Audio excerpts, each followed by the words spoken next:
আমি মনে করেছিলাম আমি একাই স্টাইলিস্ট, এখন দেখছি তুই স্টাইলিস্ট। আমার সম্পর্কে তোর জানার মধ্যে আরো অনেক কিছু ভুল আছে। মোটেও না। তোর জন্ম থেকে শুরু করি। তোর জন্মটা একটা নোংরা বস্তির ঝুপড়িতে। জন্মের পর তোর বাবা মারা যায়।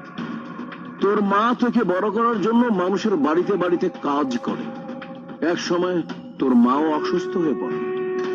তুই তোর মার ঔষধ কেনার জন্য, তাকে সুস্থ করার জন্য রমজানের দলে যোগ দিস। রমজানের কথা মতো হিরোইনের পোটলা বিক্রি করতে করতে অনেকবার তুই পুলিশের তাড়াও খেয়েছিস।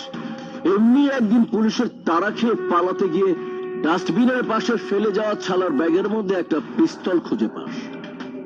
ঠিক ওই দিনই রমজানকে তোর বর্তমানের ডান হাত রানাকে পানিতে চুবাতে দেখে তুই রমজানকে সেই পিস্তল দিয়ে গুলি করে মেরে ফেলিস। তারপর রমজানের লোকে তাড়া খেয়ে তুই আর রানা আকবর খানের গাড়ির সামনে পড়ে যাস।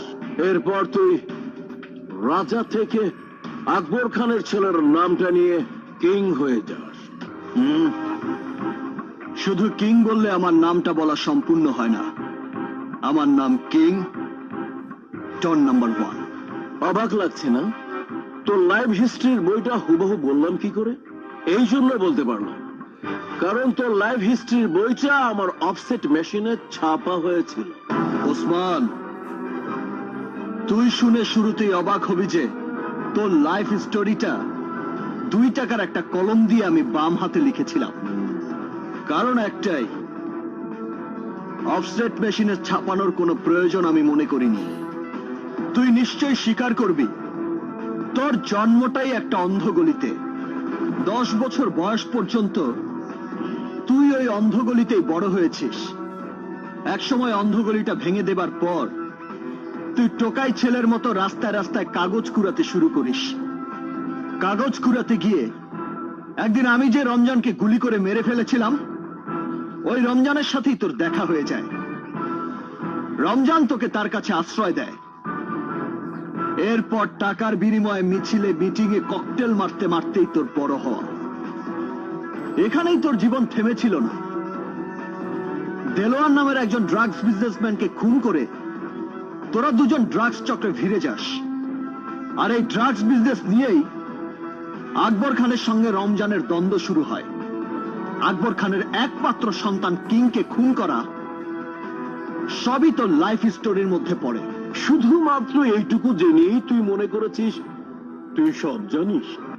আরো জানি, পুলিশের চোখকে ফাঁকি দিয়ে হংকং পালিয়ে যাওয়া, সেখানে মাফিয়া চক্রে যোগ দেয়া এবং হংকং এর ডন মিস্টার লুইসকে খুন করে নিজেকে ডন ঘোষণা করা। তারপর হংকং পুলিশের তাড়া খেয়ে আবার বাংলাদেশে ফিরে আসা। বাহ বাহ, তুই দেখছি ইন্টারপোলকে হার মানিয়ে দিয়েছিস। ভালো, খুব ভালো। তোর মতো একজন বিচক্ষণ বন্ধুই আমার প্রয়োজন। শোন, তুই যদি আমার হয়ে আমার সাথে হাত মিলিয়ে ড্রাগস ব্যবসা শুরু করে দিস, তাহলে আমি তোকে আরো বড় পজিশনে নিয়ে যাব। তুই শুধু হাঁ কর। হ্যাঁ বলার সাথে সাথে তোর নামে বিদেশি ব্যাংকে অ্যাকাউন্ট খুললে $100 মিলিয়ন জমা করে দেব। এরপর ব্যাংকের সেই অঙ্কটা শুধু বাড়তেই থাকবে, বাড়তেই থাকবে। শোন ওসমান, আমি সেই কিং যে এই বাংলাদেশটাকে তার নিজের জীবনের চেয়েও বেশি ভালোবাসে। এদেশের মাটি আমার কাছে সোনার চেয়েও দামি। তাই এদেশের মাটিতে আমি কোনো ড্রাগস বিজনেস হতে দেব না। তাই তুই যত লোভ দেখিয়ে আমাকে তোর বন্ধু বানানোর প্রস্তাব দিস না কেন, আমাকে তুই আমার উদ্দেশ্য থেকে এক চুলও নড়াতে পারবি না। শুধু তুই কেন, তোর মতো 10টা ওসমান শক্তি, ক্ষমতা, লোভ কোনোটা দেখিয়েই আমাকে আমার পথ থেকে সরাতে পারবে না। তাই তোকে বলছি, তুই এই বাংলাদেশ ছেড়ে অন্য কোথাও চলে যা, নইলে আমার হাতেই তোকে মরতে হবে। Don't shout, গলা নিচু করে কথা বল। মনে রাখিস, আমি যা বলি তাই করি, because I am king, Don number 1.